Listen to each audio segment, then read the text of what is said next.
ഇവിടെ ഒരു ചോദ്യമുണ്ട് പ്രകാശ് മാഷേ. ഒരു ഇടതു മന്ത്രിസഭയിലെ ഒരു കമ്മ്യൂണിസ്റ്റ് മുഖ്യമന്ത്രിയുടെ പരിസ്ഥിതി മന്ത്രിയുടെ മകൾ കരിമണൽ കർത്ത എന്ന പേരിലുള്ള പരിസ്ഥിതിയെ കൊന്നു കൊലവിളിക്കുന്നയാൾ എന്ന ആരോപണം നേരിടുന്ന ഒരു മുതലാളിയിൽ നിന്നും എന്തിനാണ് ചെയ്യാത്ത സേവനത്തിന് 1.25 കോടി വാങ്ങി?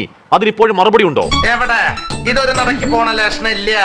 ഞാൻ ഇവന്റെ 2 വാങ്ങിച്ചിട്ടേ പോവുള്ളൂ. പറഞ്ഞല്ലോ മാർക്കറ്റിംഗ് ഒക്കെ എനിക്ക്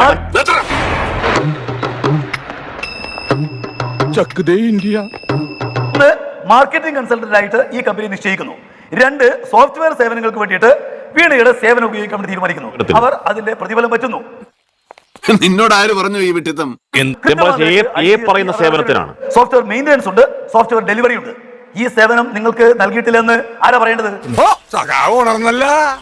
CMRലെ എല്ലാ ഉദ്യോഗസ്ഥരും IT മേഖലയിലെ എല്ലാ ഉദ്യോഗസ്ഥരും പറഞ്ഞു ഈ പറയുന്ന വീണ വിജയൻ ഇത്തരത്തിൽ എന്തെങ്കിലും സേവനം നൽകിയ ഞങ്ങൾക്കറിയില്ല.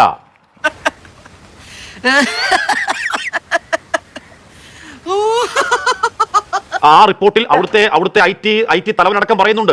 MS office, Tally, power point, അതിൽ 1.25 കോടിയുടെ മെയിൻ്റനൻസ് എവിടെയാണ്? നീ എവിടെ പരിപാടി അവതരിപ്പിച്ചാലും ഇത് തന്നെയാണല്ലോ നിന്റെ വിധി. എന്റെ മാഷ, ഈ പറഞ്ഞ ടാലിയും MS ഓഫീസും പവർ പോയിന്റും ഉണ്ടാക്കിയത് വീണ വിജയന്റെ കമ്പനി അല്ല.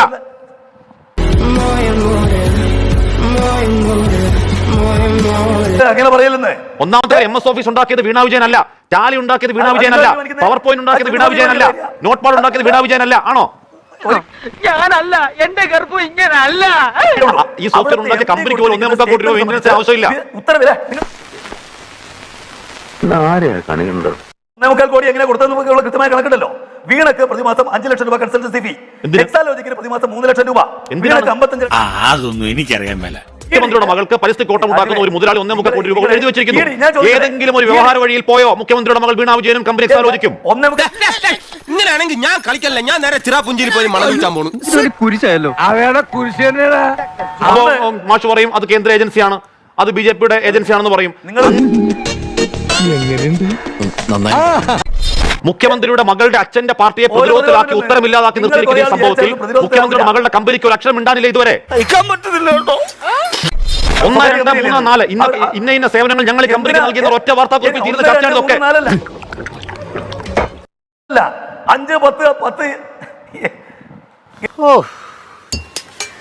എന്തൊരു ചളിയാടോ, ചളി വാരിയൊക്കെ തെറിപ്പിക്കുവോ? കൺസൾട്ടൻസികൾക്ക് പിന്നാലെ കൺസൾട്ടൻസി നൽകിക്കൊണ്ടിരുന്ന കാലമുണ്ട്. അന്ന് മുഖ്യമന്ത്രിയുടെ മകളുടെ കമ്പനിയുടെ മെന്റർ PWCയിലെ ജേക്ക് ബാലകുമാർ അല്ലേ? PT തോമസ് വിഷയം ഉന്നയിച്ച് വാർത്താ സമ്മേളനം നടത്തി സ്വാഹ. ആ കമ്പനി വെബ്സൈറ്റ് അപ്രത്യക്ഷമായി. പിന്നീട് അത് പൊങ്ങി തിരിച്ചു വന്നപ്പോൾ ജേക്ക് ബാലകുമാർ ഇല്ല, ക്ലയന്റ് ലിസ്റ്റും ഇല്ല. ഡൂബിയസ് കമ്പനിക്ക് വേണ്ടി CPM സംസ്ഥാന സെക്രട്ടേറിയറ്റും അങ്ങേപ്പോൾ നേതാക്കളും ഇങ്ങനെ വാദിക്കല്ലേ പ്രകാശ മാഷേ? 24 നിലപാട് കോൺഗ്രസും BJPയും മലപോലത്തെ തെറ്റ് ചെയ്താൽ അത് പ്രശ്നമേ അല്ല. അതെ അതെ. എന്നാൽ CPMന്റെ ഭാഗത്തുനിന്ന് ഒരു ചില കടുക് പോലത്തെ തെറ്റുണ്ടായാൽ അത് മലയാകും. നിങ്ങൾ ചെയ്യുന്നതാണ്. ഇപ്പോ നമ്മുടെ എന്ത് പറ്റിയടാ?